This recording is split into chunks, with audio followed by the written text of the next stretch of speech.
स्वागत है आपका आपके अपने चैनल देसी खबरों में। सीरियल ये रिश्ता क्या कहलाता है में अब यहाँ पर रूही का एक्सीडेंट हो चुका है और वहाँ दूसरी तरफ अभीरा को लेबर पेन स्टार्ट हो चुका है। अब यहाँ पर माधव ने रूही का फोन ट्रैक करा लिया है और सभी घर वालों ने रूही और अभीरा को हॉस्पिटल में एडमिट करा दिया है। अब यहाँ पर किसी भी पल दोनों अभीरा और रूही मां बनने वाली है। अब यहाँ पर जिस बात का डर रूही को था अब वही होने वाला है। यहाँ पर अभीरा ने एक बेटे को जन्म दिया है और रूही ने एक बेटी को जन्म दिया है, पर लेकिन रूही की बेटी सांस ले ही नहीं रही।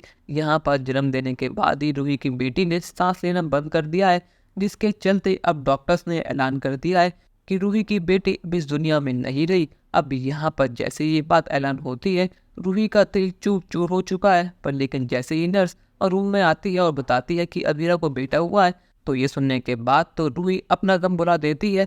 उसके मन में ये बात आ गई है कि अभीरा को बेटा क्यों हुआ, इस सब की वजह सिर्फ और सिर्फ अभीरा है। हर बार की तरह रूही ने हर चीज़ों का इल्ज़ाम अभीरा के सर पर डाल दिया है, पर लेकिन रूही ने फैसला करा है कि चाहे कुछ भी हो जाए इस बेटे को मैं अपना बना कर रहूँगी। इसलिए जब नर्स अभीरा के पास जाती है उसको अपने बेटे से मिलाने के लिए, तो यहाँ पर रूही एक बहुत बड़ा कदम उठाने वाली है। यहाँ पर वो नर्स के सामने बंदूक रख देती है और कहती है कि अगर तुमने वैसा नहीं करा जैसे मैं कहती हूँ तो मैं तुम्हें यहीं मार दूंगी और तुम्हारी फैमिली को भी। अब तुम्हें सबसे ये कहना है कि अभीरा ने बेटी को जन्म दिया है और मैंने बेटे को, और अभीरा की बेटी इस दुनिया में नहीं रही। अभी यहाँ पर रूही के खौफ के कारण नर्स उसकी सारी बात मान जाती है और यहाँ पर सभी घर वाले बहुत परेशान हैं। उन्हें समझ आ ही नहीं रहा कि वह रूही के माँ बनने की खुशी में नाचे गाएं या फिर अभीरा की बेटी के जाने के गम में आंसू बहाएं।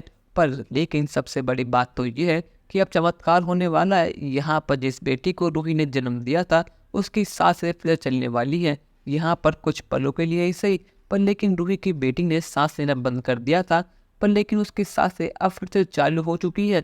अब यहाँ पर ये बात किसी भी घर वाले को और रूही को पता ही नहीं है। अब यहाँ पर थोड़ी देर बाद जब ये बात खुलेगी तो रूही क्या करेगी? क्या रूही अपनी गलती एक्सेप्ट कर लेगी या फिर इस गिल्ट में अपनी पूरी जिंदगी बिता देगी? अपनी राय हमें कमेंट सेक्शन में जरूर बताइएगा और चैनल को अब तक नहीं किया सब्सक्राइब तो कर लीजिए। धन्यवाद।